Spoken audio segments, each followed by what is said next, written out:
안녕하세요. 오늘도 좋은 날 성경을 배울 수 있는 그런 시간을 가지려고 합니다.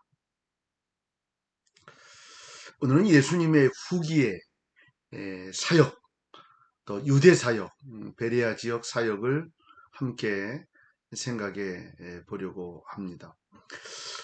시대적 고찰은 예전과 틀리지 않습니다. 어, 또 후기의 사역은 공생의 기간 중에 짧기 때문에 특별한 변화는 없습니다. 정치적인 상황은요, 전과 같습니다. 에, 가이사 로마 황제, 또 본디오 빌라도가 유대 총독으로, 헤롯이 갈릴리 분봉왕으로, 그 동생 빌립이 이두레와 드라고 지방의 분봉왕으로, 또 안나, 가야바가 대제사장으로 있을 때 동일합니다. 지리적 고찰은요, 전에하고는 조금 다르죠.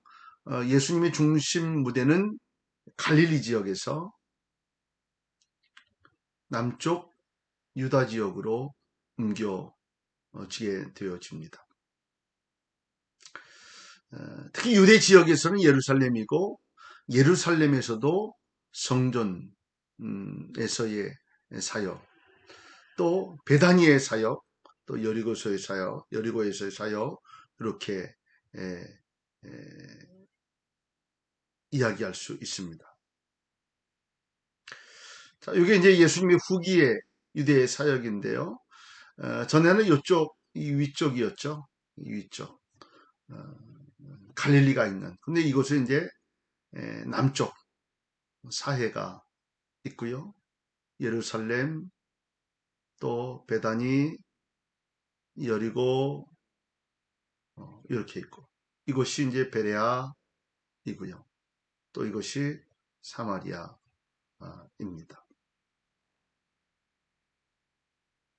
문화적 고찰. 고대의 불치병에 대한 생각은 구약시대 이스라엘 사람들은 나병, 맹인, 기머리 등 이 불치의 병은 죄의 징벌로 인한 것이나 또 부모의 죄 때문이다. 이렇게 이해를 했습니다. 이런 생각은 예수님 당시 유대인들도 같은 모습을 가지고 있었던 것 같습니다. 단어를 몇 가지 모습으로 좀 생각하려니 출교라고 하는 단어는 이 아포시나고스라고 하는 말인데 헬라어로 회당에서 쫓겨난다. 어떤 모임에서 제명시키고 쫓아내는 것을 출교다 이렇게 표현하죠. 근데 이들은 이 출교당을 굉장히 무서워했습니다.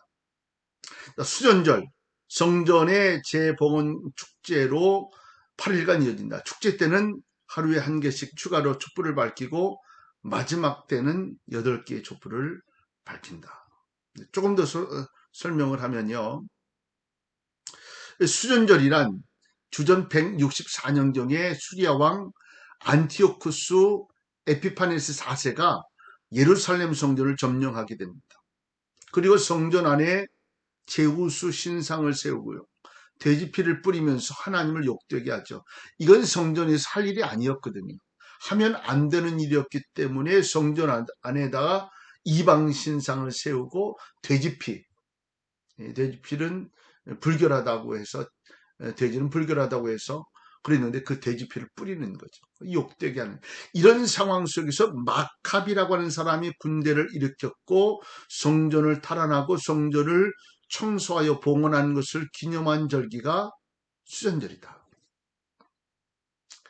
수전절은 글자 그대로 이야기하면 성전을 깨끗하게 하고 정결하게 수리했다.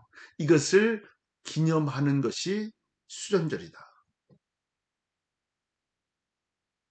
자, 여기 촛대를 하나씩 이제 하나씩 하고 마지막에 이제 다 펴지는 거죠. 이 수련절을 지내는 모습을 한 내용 사진입니다. 자, 본문 탐구 이제 오늘 후기 사역에 대한 내용이 전체적으로 있는데요.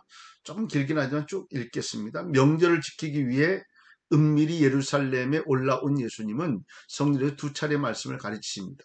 이 예수를 믿는 사람도 있었고 잡으려고 하는 사람들도 있었다는 거죠. 절기가 끝나자 감람산으로 다시 올라가셨고 예루살렘으로 오신 예수님은 현장에서 가늠하다가 잡힌 여인을 잡아온 자들에게 죄 없는 자가 돌로 치라 말씀하셨고 이야기를 하시자 모두가 집으로 돌아가게 됩니다. 이어서 성전 헌금기 앞에서 자신에 대해 증언한 후에 길을 갈 때 날 때부터 맹인된 자를 실로암 못에 가서 씻게 함으로 고치셨습니다. 그리고 선한 목자와 사꾼 목자에 대해서 말씀하셨고 이후에 갈릴리에서 다시 예루살렘으로 향하실 때 거부하는 사마리안들이 있었고 10명의 나병 환자를 고치셨고요. 회개하지 않는 고라신 벳세다 가버나움에 대해서 저주하셨습니다. 그리고 70인을 각지에 파송하시고 전도보고를 들으셨고 또 율법사에게 선한 사마리아인의 비유를 말씀하셨습니다. 이 고라신 회당의 모습입니다. 이제 하나님이 저주하신 그 이유를 조금 더 한 번 더 소개를 할 수 있도록 하겠습니다. 이 고라신이라고 하는 지명을 이야기합니다. 자, 이 고라신이라고 하는 것이 요것. 또 벳세다라고 하는 것이 요것. 또 가버나움은 요것.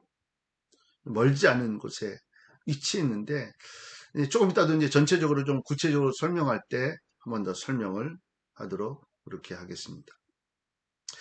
이 베다니의 마르다 자매 집에 도착한 후에 수전절에 예루살렘의 솔로몬 행각을 거닐 때 유대인들이 돌로 치려고 하자 성전을 빠져나오셨고 유단 동쪽 베다니에 머무셨습니다. 이후에 각 지역을 다니신 후에 예루살렘으로 갈 때 좁은 문에 대해서 말씀하셨고 다시 갈릴리 지역에서 수종병 그러니까 복부에 물이 차서 심장, 신장, 간장 등을 압박하고 몸이 붓는 병 이 환자를 고치셨고요. 잔치자리에 대해서 비유로 말씀하셨고 제자의 길과 소금의 또 길 잃은 양의 비유에 대해서 여러 가지의 모습으로 비유로 말씀하셨습니다. 이제 마지막으로는 다시 베다니에서 죽은 나사로를 살리신 후에 유다 지역에서 여러 가지 말씀을 가르치셨고 부자 청년에게 재물과 구원에 대해 말씀하십니다. 또 이후에 예루살렘으로 가는 길에서 세 번째로 죽음과 부활에 대해서 예고하시고 여리고에 도착하시자 삭개오의 회개가 있게 됩니다. 이어서 문화의 비유와 두 명의 맹인을 고치십니다. 이 문화는 뭐 달란트처럼 그 돈으로 이해를 하시면 될 것 같습니다. 자, 아까도 보았던 전체적인 사역, 아까 삭개오의 회개, 또 베다니 마리아의 집에서 나사로를 살린 사건, 뭐 사마리아에서 환영받지 못한 일들, 뭐 그런 내용들을 이제 쭉 보시면 되겠습니다. 자, 이제 구체적으로 들어갑니다. 예루살렘에서 명절을 지키기 위해 예루살렘으로 올라오시고요. 명절 때 초막절에 은밀히 올라가신 이 초막절은 이스라엘 사람들이 광야 생활하면서 어려웠던 초막을 짓고 또 밤낮을 지내야 됐잖아요. 저녁엔 자고 이걸 기념할 수 있는 어려운 때의 모습을 기억하라. 이 때를 명절을 지키는 거죠. 이때 예수님께서 예루살렘으로 오신 것을 보고 좋은 사람이다, 좋지 못한 사람이다, 사람을 미혹하는 자다, 뭐 여러 가지의 이야기들이 등장을 하게 되어집니다. 초막재를 파는 사람들, 예루살렘에서 있는 사진입니다. 절기 마지막 날 예수님께서 하신 말씀은 누구든지 목마르거든 내게로 와서 마시라. 나를 믿는 자는 성령의 이름과 같이 그 배에서 생수의 강이 흘러나오리라. 그랬더니 무리의 반응이 어땠어요? 참 선지자다. 그리스도다. 그때 어떤 부류는 또 그리스도는 갈릴리에서 나오지 않았다. 예수를 잡으려고 하는 사람들도 있었고요. 감람산으로 가셨다가 다시 예루살렘으로 오시게 됩니다. 예루살렘 성 쪽에서 본 감람산. 보통 이쪽에 가서 이제 이쪽 지역에 가서 예루살렘 성전을 바라보죠. 관광할 때 그런 경우인데 이제 반대편에서 예루살렘 성에서 감람산 쪽을 바라본 그런 사진입니다. 현장에서 가늠하다 잡힌 여자를 예수님께로 끌고 오게 되죠. 서기관과 바리새인들이 현장에서 가늠하다 잡힌 여자를 끌고 온 이유는 예수님을 시험해서 고소할 조건을 찾기 위함입니다. 모세는 이런 여인을 돌로 치라고 했는데 선생님의 생각은 어떻습니까? 그랬더니 예수님 말씀하시죠. 너희 중에 죄 없는 자가 돌로 치라. 그리고 땅에 글씨를 쓰자 무리들이 다 돌아가게 됩니다. 예수님께서 땅에 쓴 글씨는 무엇인가? 아마도 그들의 제목이었을 것이다. 예수님이 여자에게 말씀하시죠. 나도 너를 정죄하지 않을 것이니 가서 다시는 죄를 짓지 말라라고 말씀하십니다. 예수님은 성전의 언약궤 앞에서 또 말씀하시죠. 나는 세상의 빛이다.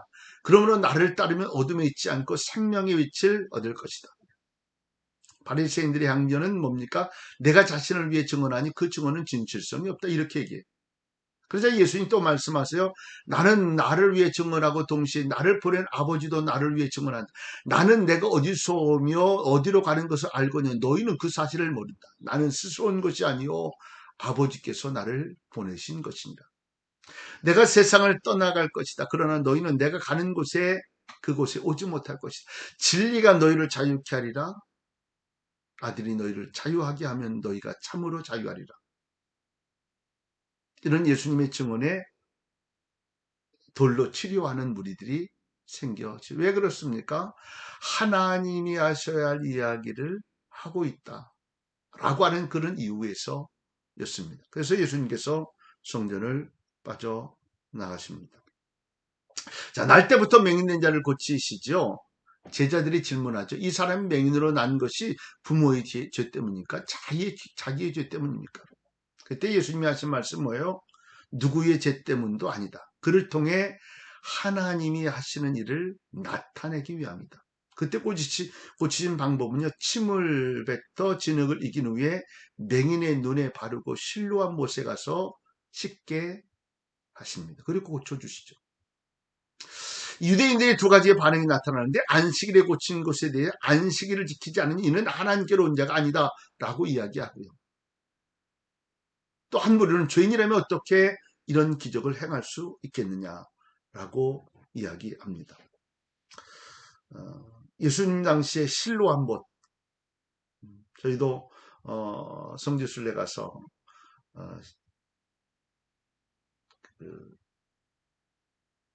쭉 샘물을 타고 내려와서 이곳까지 와서 함께 기도했던 적이 있습니다. 자, 예루살렘으로 향하신 사마리아 사람들이 예수님을 영접하지 않죠.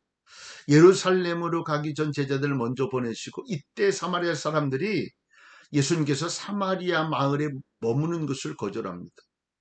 이때 야고보와 요한이 우리가 불을 명하여 하늘로부터 내려 저들을 멸하기를 원하십니까? 이렇게 강하게 얘기하죠.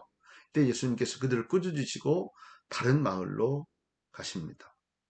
나병 환자 10명을 고치세요. 고침받은 사마리아인 한 명만 예수님께 돌아오죠. 유대인들은 오지 않고 사마리아인만. 그때 예수님께서 10사람이 다 깨끗함 받지 않았냐. 그 9은 어디 있느냐. 일어나 가라. 내 믿음이 너를 구원하였느니라. 그는 병도 고침받고 구원의 자리에도 서게 되어집니다. 회개하지 않는 마을을 저주하.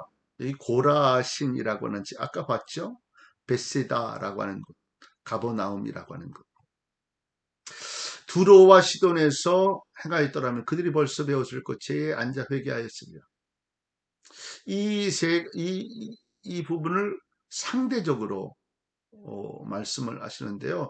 이 두로와 시돈은요, 가나안 지역, 그러니까 하나님을 잘 알고 믿고 있는 그런 지역이 아니에요. 그런데 문제는 이 고라신이나 벳세다나 가버나움은 이미 하나님을 알고 믿는 사람들이에요. 그런데 회개하지 않으니 두로와 시돈에 있는 사람들보다도 더 저주를 받을 것이다 라고 말씀하시는 거예요. 이 소돔 성에서의 모습도 말씀하시죠. 자, 가버나움이 높아진 배경. 예수님 당시 가버나움은 갈릴리 바다 북쪽 해안가에서 당시 국제도로인 바닷길이 지나가는 요충지였다. 당시 2만 명이 살았다고 그래요. 그리고 국경에 수비대가 있고 중요한 지역이라는 얘기죠. 재정 수입이 많았다는 거예요. 그러니까 가버나움이 다른 도시보다 우월했음을 우리가 그러다 보니까 하나님을 섬기는 일들보다 문제가 된 일들이 더 많아지게 된 거예요. 그러니까 잘 사는 것이 큰 축복이다. 많은 이야기할 수 없습니다. 그러니까 하나님 믿고 하나님 섬기면서 하나님 은혜로 잘 사는 게 중요한 것이죠.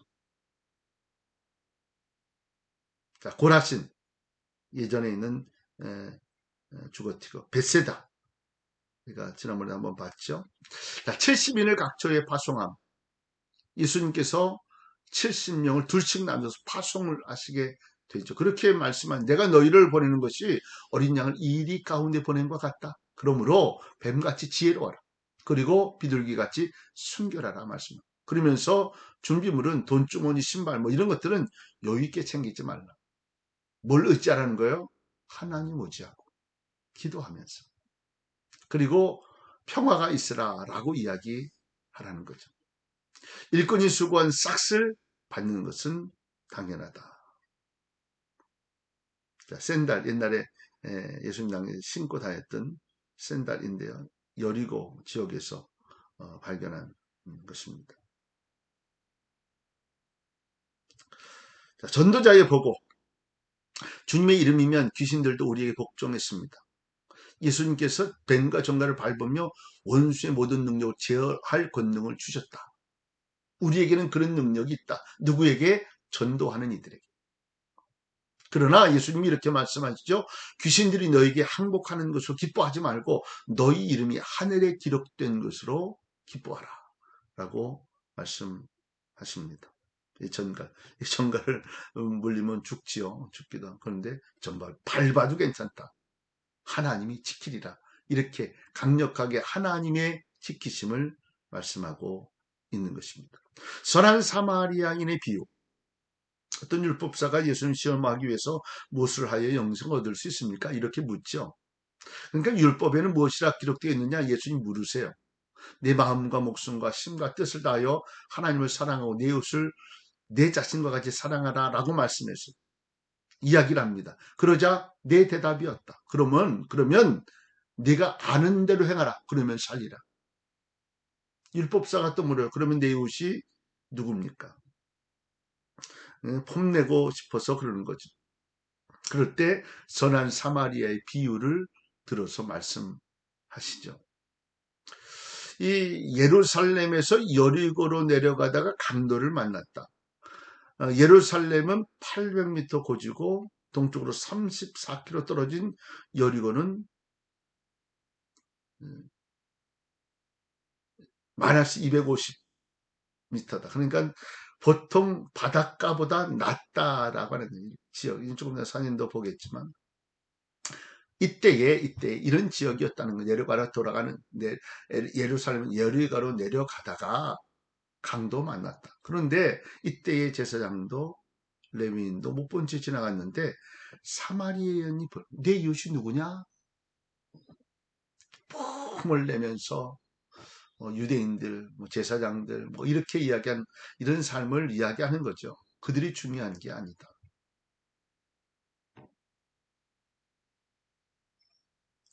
자, 예루살렘에서 여리고서 쭉 내려가는 모습을 소개해 주고 있습니다. 오늘은 여기까지 하겠습니다. 예수님의 후기 유대 사역 우리가 아는 대로 사마리아죠, 베레아죠, 또 여리고, 베다니, 예루살렘 이렇게 이해하시고 이곳이 사이다. 그러니까 예수님의 후기의 유대 사역은 유대의 남부 지역에서 있었던 일이다. 이렇게 이해를 하시면 되겠습니다. 오늘도 축복된 하루 보내시기를 바랍니다.